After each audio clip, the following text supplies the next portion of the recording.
মা, মা, কোথায় গেলে তুমি মা?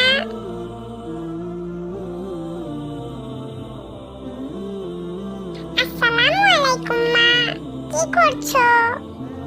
ওয়ালাইকুম আসসালাম ইয়ামিন। তেমন কিছুই নয়, একটু রান্না করছিলাম। তা তুমি কি বলতে এসেছো তাই বলো তো। আসলে মা, তুমি তো জানোই আর একদিন পরেই তো পহেলা বৈশাখ, নববর্ষ। সবাই নতুন নতুন জামা কাপড় কিনছে, ট্যাটু করছে, কত মজা করছে। আমাকে কি একটু নতুন জামা কিনে দিবে না মা? সবাই র্যালিতে যাবে, আমিও কিন্তু র্যালিতে যাব, তুমি বাবাকে বলে দিও। আস্তাগফিরুল্লাহ, কি বলছো তুমি এগুলো ইয়ামিন? আমি ঠিকই বলছি মা, আমি কিছুই শুনতে চাই না। আমাকে নতুন জামা কিনে দিতেই হবে, দিতেই হবে। আর পহেলা বৈশাখে আমাকে র্যালিতে নিয়ে যেতে হবে। সবাই কত কত মজা করে, আমিও মজা করব। ইয়ামিন, তুমি কি জানো না যে এই যে নববর্ষ উদযাপন করা বা নববর্ষকে কেন্দ্র করে র্যালি করা, এসব মোটেও ইসলামে ঠিক নয়। এগুলো অত্যন্ত খারাপ। আমি বুঝতে পেরেছি, তোমাকে দিয়ে কিছুই হবে না। আমি বাবাকে বলবো, আমি যাই।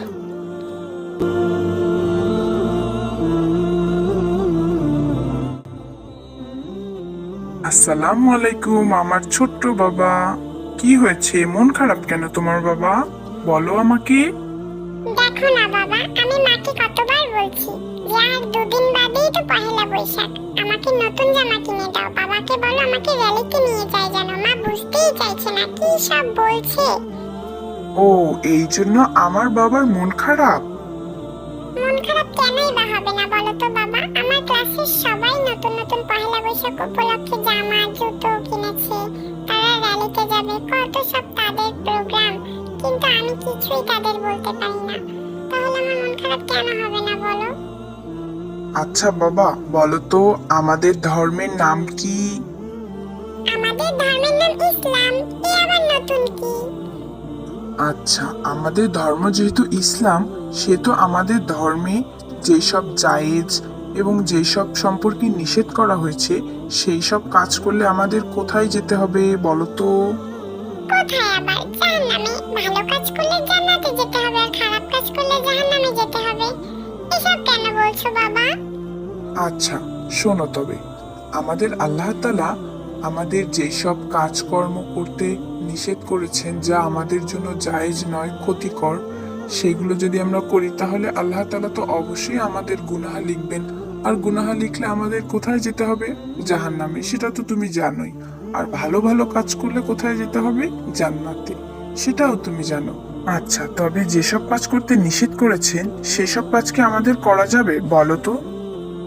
কখনোই নয়, কারণ আমরা সবাই তো জান্নাতে যেতে চাই। আমাদের ইসলাম ধর্মে নববর্ষ উদযাপন করাকে খুব কঠোরভাবে নিষেধ করা হয়েছে। পবিত্র কোরআনে বলা হয়েছে, তোমরা হারামকে হালাল করো না আর হালালকে হারাম করো না। তাহলে বাবা, সবাই যে বলে ধর্ম যার যার আর উৎসব সবার। মুসলমানদের ঈমান নষ্ট করার জন্য কিছু ব্যক্তিরা এইসব যুক্তি দেখায়, যেগুলো মোটেই ঠিক নয়। ধর্ম যার, উৎসবও তার বাবা। আমাদের পবিত্র কোরআনে যেসব হালাল করেছেন সেসব আমরা অবশ্যই পালন করবো, আর যেসব হারাম করেছেন সেসব আমরা অবশ্যই এড়িয়ে চলবো। তা না হলে তো আমরা জান্নাত পাবো না বাবা। এই দুনিয়া তো ক্ষণিকের, আমাদের আমলের উপরই নির্ভর করবে আমাদের জান্নাত এবং জাহান্নাম। তুমি কি চাও, জান্নাত চাও নাকি জাহান্নাম চাও? অবশ্যই জান্নাত চাই বাবা, আমার ভুল হয়ে গিয়েছে, তুমি আমাকে মাফ করে দাও। আমি আর কখনো এমন বায়না ধরবো না যেগুলো আমাদের ইসলাম ধর্মে হারাম করা হয়েছে। আজ থেকে আমি তওবা করলাম, আর কখনোই আমি নববর্ষ উদযাপন করতে চাইবো না। আর আমার বন্ধুদেরকেও আমি এ বিষয়ে সতর্ক করব, তারা যেন ইসলামকে পরিপূর্ণ মেনে চলে এবং এসব ভুল যুক্তি থেকে বেরিয়ে আসে। মহান আল্লাহ তাআলা আমাদের সকলকে হিদায়াত দিন এবং এসব ভুল যুক্তি থেকে বেরিয়ে আসার তৌফিক দান করুন, আমিন।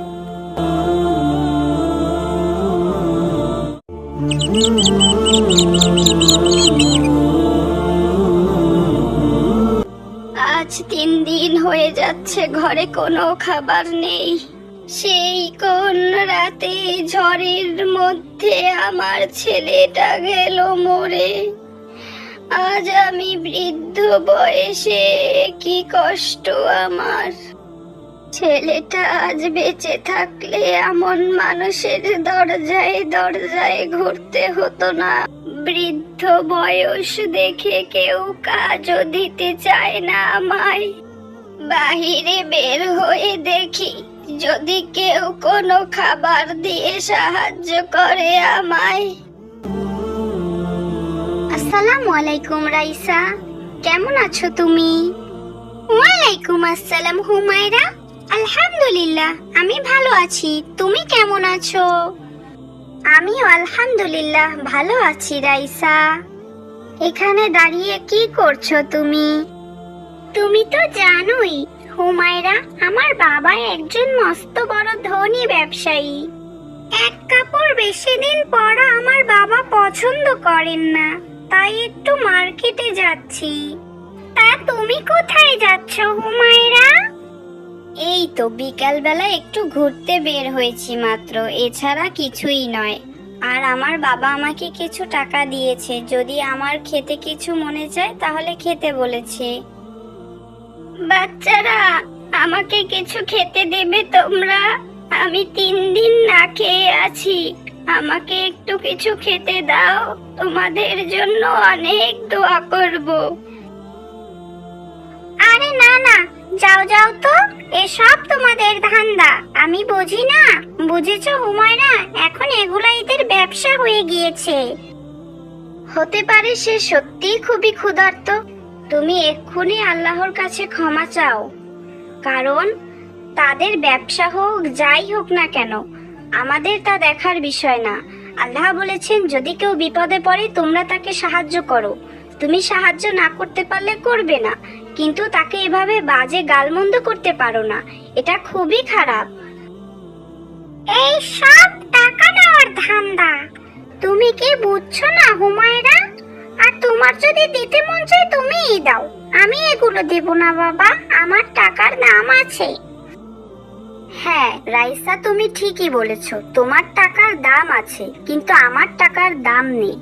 তুমি রেস্টুরেন্টে গিয়ে হাজার হাজার টাকার বিল দিয়ে আসতে পারবে, শত শত টাকার টিপস দিয়ে আসতে পারবে, কিন্তু এই অসহায় মানুষটিকে তুমি 10-20টি টাকা দিয়ে সাহায্য করতে পারবে না। সত্যি তোমার টাকার দাম আছে। এই বৃদ্ধ বয়সী মানুষটি বিপদে না পড়লে হয়তো কখনোই কারো কাছে গিয়ে হাত পাততো না। মহান আল্লাহ তাআলা কখন কাকে কোন অবস্থায় দাঁড় করায় তা কেউই জানে না রাইসা। আমাদের উচিত সবসময় অসহায়দের পাশে দাঁড়ানো, মানবতার কাজ করা, তবে তা কখনোই মানুষকে দেখিয়ে নয়, অবশ্যই আল্লাহ সন্তুষ্টির জন্য। তুমি আমাকে মাফ করে দাও হুমায়রা, আজ তুমি আমার চোখ খুলে দিয়েছো, তোমাকে অনেক অনেক ধন্যবাদ। দাদিমা, তুমিও আমাকে মাফ করে দাও। এই নাও, আমি তোমাকে কিছু টাকা দিচ্ছি, তুমি এ দিয়ে কিছু খেয়ে নিও। তোমাকে অনেক অনেক ধন্যবাদ রাইসা, তুমি এত দ্রুত বোঝার জন্য। তোমাকে অনেক দিন ধরেই আমি এ নিয়ে কিছু বলবো ভাবছিলাম, তবে একটা সুযোগে বলা হয়েই গিয়েছে। যাক, তুমি যে তোমার নিজের ভুল বুঝতে পেরেছো, এই অনেক। আর দাদিমা, এই নাও, তোমাকে আমিও কিছু টাকা দিচ্ছি, তুমি এ দিয়ে কিছু খেয়ে নিও। আর আমাদের জন্য অবশ্যই দোয়া করবে। অবশ্যই দোয়া করব বাবা, অবশ্যই দোয়া করব। তোমাদের ঋণ আমি কখনোই শোধ করতে পারবো না। আল্লাহ তোমাদের ভালো করুন, আল্লাহ তোমাদের ভালো করুন।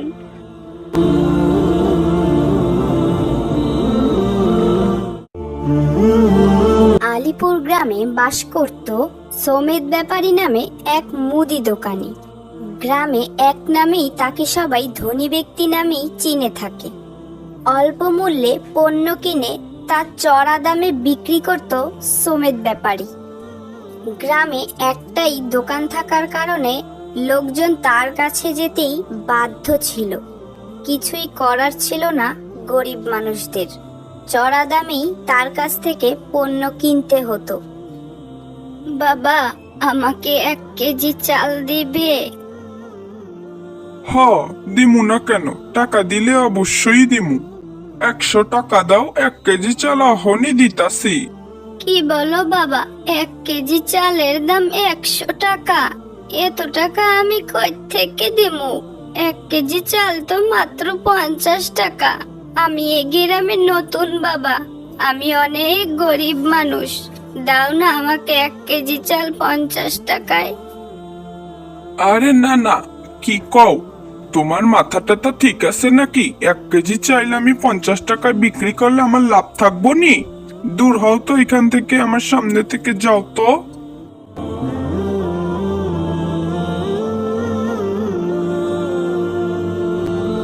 সমেদ মিয়ার দোকানের পাশেই রহিম মিয়া নামে এক লোক ব্যবসা করত।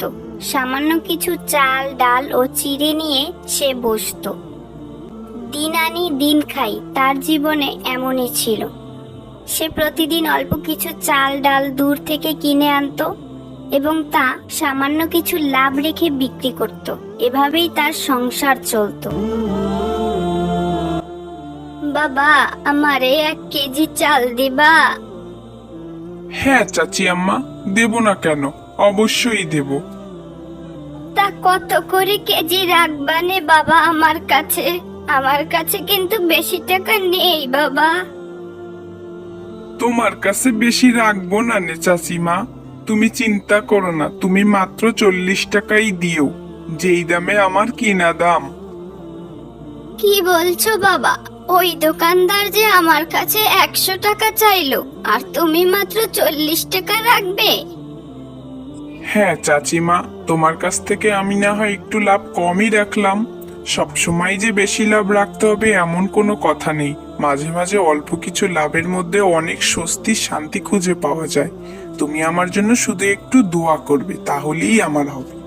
মহান আল্লাহ তাআলা ব্যবসাকে হালাল করেছেন, আমি কেন মানুষকে ঠকিয়ে এত টাকা বেশি নেব বলো তো? আসসালামু আলাইকুম। রাইসা, তোমরা এখানে কি করছো? ওয়ালাইকুম আসসালাম।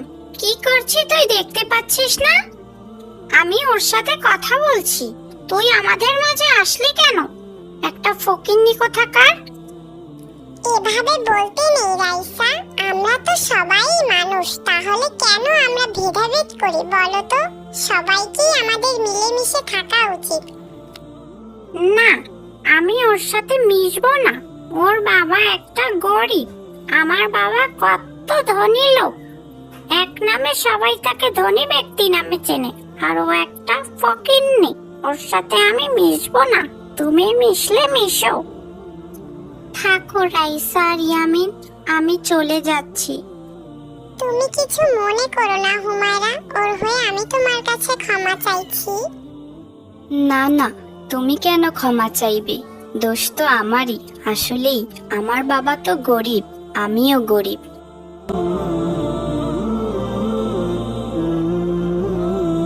মসজিদের ইমাম সাহেব এক বিকালে গ্রামের কিছু লোকদের নিয়ে কিছু হাদিস কুরআনের কথা বলছিলেন। এমন সময়ই সমেত ব্যাপারীও সেখানে হাজির হন। শোনো আল্লাহর বান্দারা, তোমরা সবসময় সৎ পথে থাকার চেষ্টা করবে, যাতে করে আল্লাহ তোমাদেরকে জান্নাত দান করেন। যে যেই পথেই রিজিকের সন্ধান করো না কেন, সবসময় যেন তা সৎ পথে হয়। মানুষকে ঠকিয়ে যেন তোমরা এক বিন্দু পরিমাণও লাভ না করো, এতে করে আল্লাহ তোমাদের উপর সন্তুষ্ট থাকবেন। আর আল্লাহ তাআলা ব্যবসাকে হালাল করেছেন, তোমরা কখনোই তা অতিরিক্ত লাভ গ্রহণ করে হারামে পরিণত করবে না। এটা আমাদের মহান আল্লাহ তাআলা ও আমাদের প্রিয় নবী হযরত মুহাম্মদ সাল্লাল্লাহু আলাইহি ওয়াসাল্লামের কথা। যদি কেউ কখনো ভুলেও করে থাকো, অবশ্যই তা মহান আল্লাহর কাছে ক্ষমা চাইবে। আল্লাহ বড়ই ক্ষমাশীল। হায় আল্লাহ, এ আমি কি শুনছি? তুমি আমারে মাফ কইরা দাও, আমি কত বড় ভুলের ও পাপের মধ্যে ছিলাম। না জেনে বুঝে আমি কত মানুষকে ঠকিয়েছি। হায় আল্লাহ, আমি আর কোনোদিনও এমন পাপের কাজ করব না। মানুষকে ঠকিয়ে 1 টাকাও আমি ইনকাম করব না। আমাদের গ্রামের ওই রহিম মিয়ার মতো হালাল পথে আমি অল্প টাকা রোজগার করব। আল্লাহ, তুমি আমাকে মাফ করো।